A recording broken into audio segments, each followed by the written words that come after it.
Welcome to BookCast FM, bringing books to life one cast at a time. Today we are digging deep into a really powerful work, written back when fascism was rising. And it asks this question that feels honestly terrifyingly relevant right now. Why do people sometimes actively choose, well, subservience instead of their own self-determination? We're talking about Erich Fromm's 1941 classic, Escape from Freedom. It really is a profound book. It connects psychology and politics in a fascinating way. Fromm looks at centuries of fighting for liberty, revolutions, reforms. And he sees this paradox. Modern people, us, we have more political freedom than ever before, historically speaking. Yet you see large groups seemingly, well, eager to give that freedom up. For certainty, maybe, for belonging. That's the absolute core of it, isn't it? This tension. We just assume freedom is this absolute good, something everyone always wants. But Fromm says, hang on, freedom has two sides. It frees us from things like external rules, which sounds great, but it also isolates us. And that isolation, it creates this deep anxiety. Exactly. And it's the running away from that anxiety, Fromm argues, that pushes people towards authoritarian leaders or just sort of blending into the crowd through conformity. Okay, so that's our mission for this deep dive then, to unpack that distinction he makes between the two kinds of freedom, political versus psychological. Yes, that first. And then we need to look at Fromm's three main psychological ways, mechanisms, he calls them, that people use to escape the burden of being truly autonomous. Right. Let's start there then. This framework Fromm gives us understanding what freedom we have won and maybe what kind we've missed out on. He calls it freedom from versus freedom to. Freedom from, yeah. That's the one we usually celebrate in history class. It's what we call negative freedom, liberation from external authority. So freedom from the church's absolute rule, or the king, or the old feudal system. We fought for the right to pick our government, our religion, our job. We won those political and economic battles, largely. But you're saying Fromm thought that win was incomplete because we didn't manage to cultivate the other kind, freedom too. That's his point. Freedom, too, is positive freedom. It's about actually realizing your authentic self. Through living spontaneously, through love, creativity, acting on your own inner convictions. Fromm says something like, freedom brought independence and rationality, but it also made the individual isolated, powerless, and an instrument in the hands of overwhelming economic and political forces. So we have the right to think for ourselves. But maybe not the inner capacity or the confidence to really know what we think or even who we truly are, separate from those forces. That quote really lands. It explains why just having the vote doesn't automatically erase that deep existential kind of fear. And to get how that fear really took root, Fromm takes us back, doesn't he, to the breakdown of the medieval world. Right. Medieval society. It was incredibly rigid, no doubt, but it gave people what Fromm termed positive bondage. It was restrictive, sure, but everybody knew their place. You belonged. There was economic security, spiritual certainty, in a way. A very small world, maybe, but you knew where you stood. Maximum belonging, you could say, but zero individual freedom. Correct. Then boom, the Renaissance, the Reformation, the rise of capitalism, that whole system just shatters. And the individual is kind of ejected from that fixed social fabric. Suddenly you're independent, yes, but you lose that built-in emotional security, that certainty. Fromm argues the growth of freedom itself is tangled up with the rise of doubt and this really profound sense of isolation. Which leads us straight into the Reformation, because Fromm saw figures like Luther and Calvin as maybe unintentionally shaping the psychology of modern alienation. Yeah, irony with Luther is quite striking. He frees people from the external power of the Catholic Church. You don't need a priest standing between you and God anymore. But Fromm argues he immediately swaps that external authority for an absolute, internalized obedience to God's will. Now the individual is alone with God, totally responsible for their salvation, but also completely powerless to actually earn it. Wow. That sounds like just a recipe for immense anxiety. You're dependent, but the thing you depend on is invisible, untouchable. Exactly. And then John Calvin comes along and, according to Fromm, dials that anxiety up even more with predestination. The idea that your fate, heaven or hell, is already decided. Before you were even born, you're utterly helpless. And this helplessness, Fromm believed, drove people towards compulsive behavior. They desperately needed signs they were among the chosen. How would they find signs? Through relentless work, extreme discipline, rigid self-denial. That became the way to try and prove, mostly to themselves, that they were saved. So this religious mindset accidentally creates the psychological foundation for the Protestant work ethic in early capitalism. You get people who look autonomous, they're disciplined, hardworking, but inside they're deeply submissive, driven by guilt, duty, needing that external proof of success. That's Fromm's analysis. It creates the sort of ideal character structure for an industrializing world. People who are simultaneously independent actors in the economy, but also feel fundamentally insignificant, ready to work, but also vulnerable psychologically. And when you feel insignificant, you feel anxious. You might even panic. Okay, let's get into the core here, the escape routes. Fromm emphasizes three main ways people try to flee this isolation, this burden of freedom. Right. Chapter 5, this is where he lays them out. The first mechanism is authoritarianism. This is basically the urge to fuse yourself with something or someone outside of you. To gain a sense of strength you feel you lack inside. And it goes two ways. Okay, what's the first way? Submission. Yes, what he calls the masochistic striving. But it's not about enjoying pain in the physical sense. It's the psychological need to dissolve your own separate self by submitting to a larger power. That could be a charismatic leader, a powerful ideology, maybe even an abusive relationship or a super demanding job. It gets rid of the terrible weight of having to make your own choices, stand on your own feet. And the other side of that coin is sadism, wanting to dominate. Exactly. The sadistic striving. The urge to control, to dominate others, to make them dependent on you. Both submission and domination, Fromm says, are ways to escape the isolated self. You form this kind of symbiotic but ultimately destructive connection.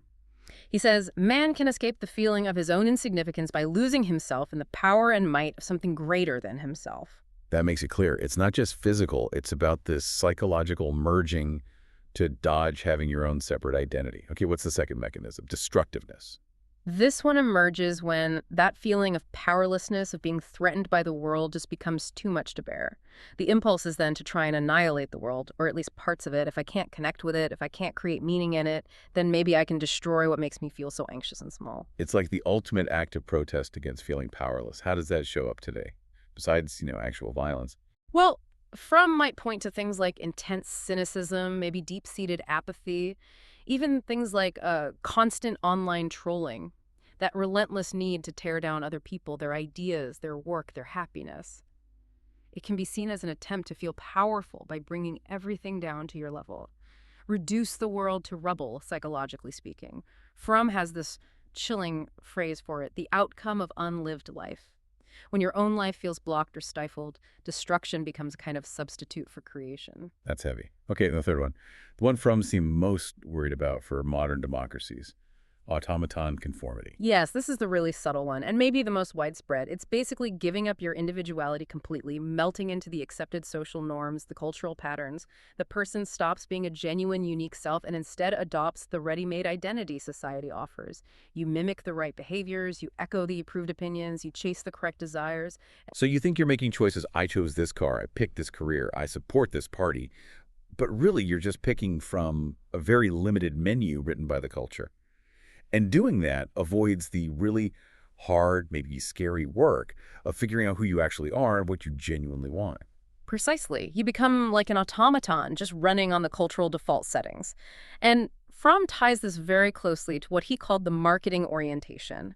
This idea that in modern capitalism, we start treating ourselves, our personality, our skills, our friendliness, even our relationships like products to be sold on the market. You mean like curating your online profile, polishing your LinkedIn to only show the marketable skills, making your Instagram look like the perfect life. That's a perfect and maybe quite chilling modern example, yes. When your sense of self-worth gets tied up in how sellable you are, how well you meet the current demands of the social or economic market, then your authentic self, the part with genuine, spontaneous thoughts and feelings, maybe awkward ones, has to be pushed down, edited out, as Fromm put it. The average man today may have the illusion that he knows what he wants, but in reality, he wants what he is supposed to want. Wait a minute, though. Isn't wanting stuff just normal? How can you tell if you really want something versus just wanting what you're supposed to want? That's a great question. Fromm would say the difference is the origin. Does the desire bubble up from your own genuine emotional core, your own intellectual curiosity? Is it something you spontaneously feel or think? Or does it come from a place of fear? Fear of being different, fear of not fitting in? Is it driven by a need to meet some external standard of success or happiness that society has handed you? If it's the latter, that's pseudo-desire. That's automaton conformity. The real self kind of disappears into the crowd, and you're left with this illusion of freedom, pseudo-freedom. And this all loops back to the history Fromm was living through, right? Yeah. He used these ideas to understand the rise of Nazism in the 1930s. Absolutely. He saw Nazism as a massive, collective, psychological escape. It offered exactly what millions of anxious, uprooted Germans were craving: certainty, rigid structure, instant belonging. It was a powerful appeal directly to that authoritarian character structure we talked about. So by submitting to the Führer, people traded their individual conscience for orders. Isolation became belonging, and they got a kind of secondhand power, didn't they? That sadistic side dominating others by identifying with the aggressive state, participating in targeting enemies. Yes, and what Fromm found particularly terrifying was his realization that the worst atrocities weren't necessarily committed by inherently evil or sadistic people. Often it was ordinary men who surrender their individuality through this very mechanism, automaton conformity. The system takes lonely, anxious people and turns them into obedient parts of a machine, not thinking for themselves. So if Nazism represented that kind of overt political totalitarianism, what's the danger Fromm saw in modern, seemingly free democracies? The danger he saw was a kind of psychological totalitarianism. He warned that consumer culture, mass media, the sheer pressure to conform could achieve a similar result: the emptying out of the individual self.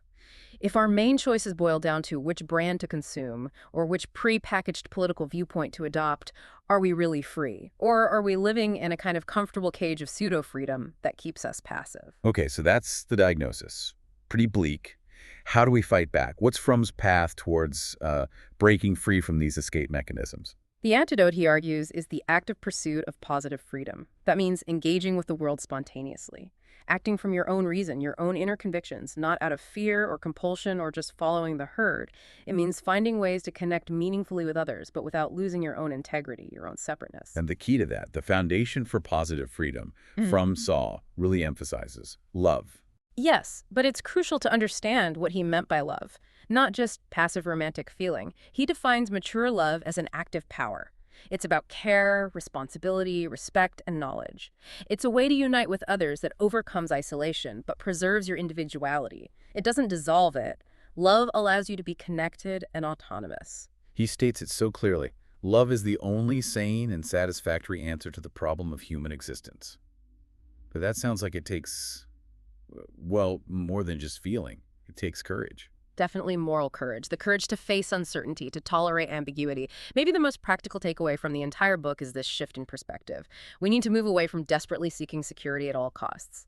The real task, Fromm says, is not to feel secure, but to be able to tolerate insecurity. That willingness to live with doubt, with the unknown, that's the bedrock of a genuinely free life. That really pulls it all together.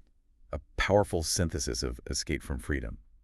The survival of our political liberties, Fromm seems to say, actually depends on our inner psychological maturity, on our willingness to be authentic, to create, to love, even when standing alone feels frightening. It absolutely leaves you, the listener, with a critical question to ponder, doesn't it? If our whole idea of democracy rests on individuals making free, rational choices, what happens to that system if individuals increasingly willingly trade the heavy responsibility of inner freedom for the easy comfort of just fitting in? A vital question indeed. For all of us living today. That was our deep dive into Erich Fromm's landmark book, Escape from Freedom. This has been BookCast FM, bringing books to life one cast at a time. If we've struck your interest, we really encourage you to dive deeper and support the author's work by purchasing the book. You'll find a link right there in the description.